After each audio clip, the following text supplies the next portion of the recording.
फिर मुसलमानों के लिए वक्फ का अलग कानून, हिंदू टेम्पल्स के लिए अलग कानून। आप अगर नीयत सही होगी, सही मायने में आप वन नेशन वन लॉ लाना चाहते हैं तो सबके लिए एक कानून होता, ये अलग अलग कानून नहीं। पिछले दिनों मोदी जी लाहौर के ऐतिहासिक मैदान में अपनी हाजिरी दर्ज कर अपना इस काले कानून के विरुद्ध में अपना जो है समर्थन व्यक्त किया है कि ये बिल, ये जो अब कानून बन गया है, इसको हम लोग मुनज़्ज़म तरीके से, जिस तरह से किसान आंदोलन लगातार साल भर से अधिक जो है इसका विरोध प्रदर्शन एक मुनज़्ज़म तरीके से कर उन्होंने केंद्र सरकार को मजबूर किया कि इस काले कानून को वापस लेना पड़ा। और जो है उसी तरह हम लोग भी, हमारे मिल्ली कौमी जो all India Muslim personal law board के जिम्मेदारान हैं, उनका भी यही तरीका है कि हम इस बिल के बारे में, ये कोई एक मुसलमान और हिंदू की लड़ाई नहीं है। जिन लोगों ने ये कानून लाया है उसकी कोशिश यही है कि इस मुल्क में दो कम्युनिटी में इसी तरह हिंदू मुस्लिम करके लोगों को सड़क पर लाए और अपनी हुकूमत करें। आज इस बिल के खिलाफ पार्लियामेंट में 232 सांसदों ने वोट डाला, मात्र 24 सांसद हमारे मुसलमान थे। राज्यसभा में 93 सांसद थे, दर्जन सांसद भी मुसलमान नहीं थे। इस कानून के खिलाफ सुप्रीम कोर्ट में जो अपनी मजबूत दलील देने का काम किया, चाहे कपिल सिब्बल साहब हो, राजीव धवन साहब हो, मनु सिंघवी साहब हो, सीयू सिंह जी हो, सब हमारे जो है गैर मुस्लिम थे। और इस जो कानून के विरुद्ध जो जितने 73 याचिकाएं दायर हुई है, उसकी सुनवाई जो कर रहे थे chief justice Sanjeev Khanna, justice Sanjay Kumar, justice PV Swaminathan, ये तीनों के तीनों गैर मुस्लिम हिंदू थे। इसलिए कोई भी इस तहरीक को, इस आंदोलन को हिंदू मुसलमान बनाने की आपकी विरोधियों की कोशिश होगी, उसके झांसे में नहीं आएगा। आपके साथ पूरे हिंदुस्तान का हिंदू, मुस्लिम, सिख, ईसाई जो संविधान पर विश्वास करता है, आपके साथ है। ये संविधान की लड़ाई है। इस कानून के तहत जो बी.आर. अम्बेडकर का संविधान है, आर्टिकल 14, आर्टिकल 25, आर्टिकल 26 का उल्लंघन किया गया है।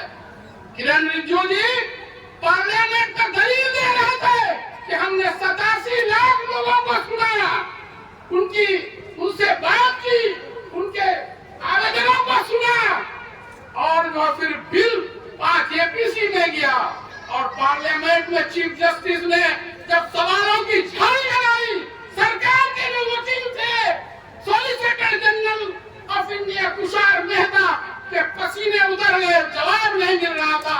मुझे वक्त दिया जाए। जब आप 87 लाख लोगों से बात करके कितना लंबा चौड़ा ये करके पास किए, तो फिर आपके पास जवाब क्यों नहीं था? 24 घंटे का वक्त दिया, उस पर भी जवाब नहीं था। फिर एक सप्ताह का जवाब है, उसको ये 1 साल का भी वक्त मिलेगा, उसके पास जवाब नहीं है, क्योंकि ये गैर संवैधानिक है, संविधान के विरुद्ध है।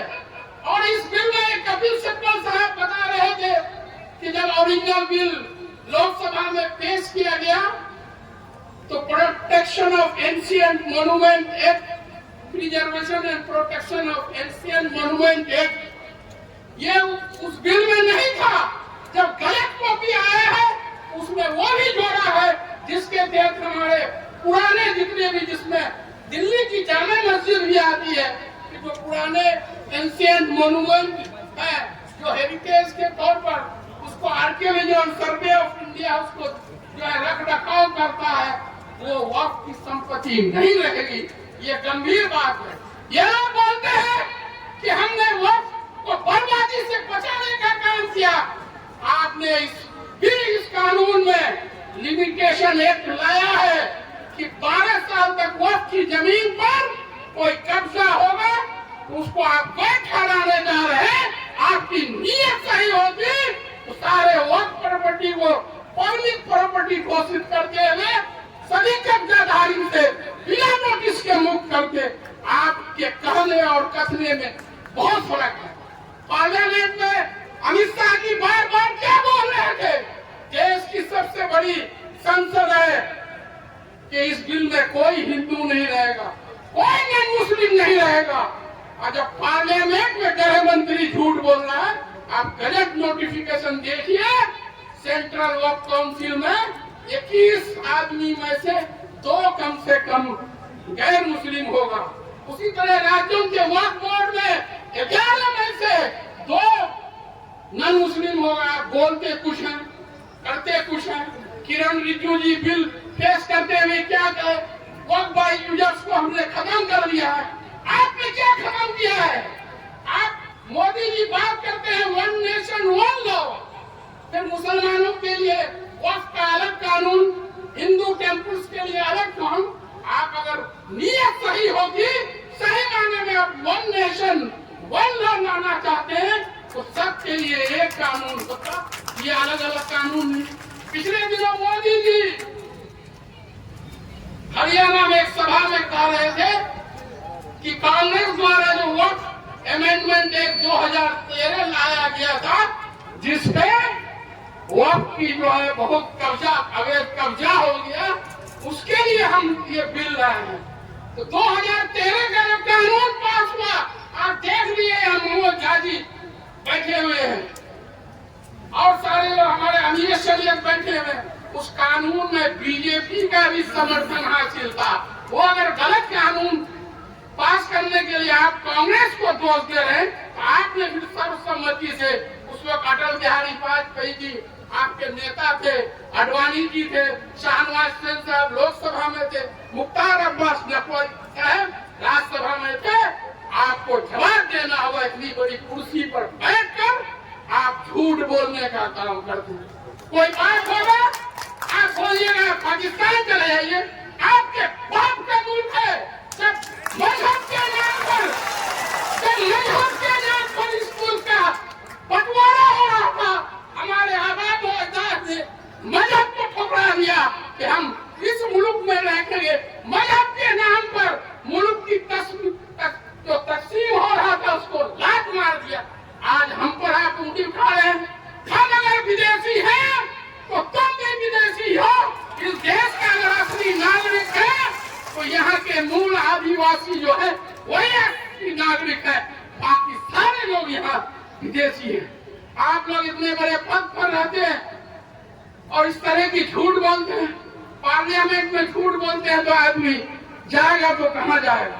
इसलिए मैं 15 साल से जनता दल यूनाइटेड में पिछले 15 साल से जुड़ा हुआ था, और जिस दिन 4 अप्रैल को यह बिल पेश हुआ, मैं उसी दिन से पार्टी की सारी जिम्मेदारियों को छोड़ 5 तारीख को मैं खुद अमीर शरीयत हजरत फैसल वली रहमानी साहब से मिलकर उनसे भी मशवरा लिया, उनसे भी गाइडलाइन लिया।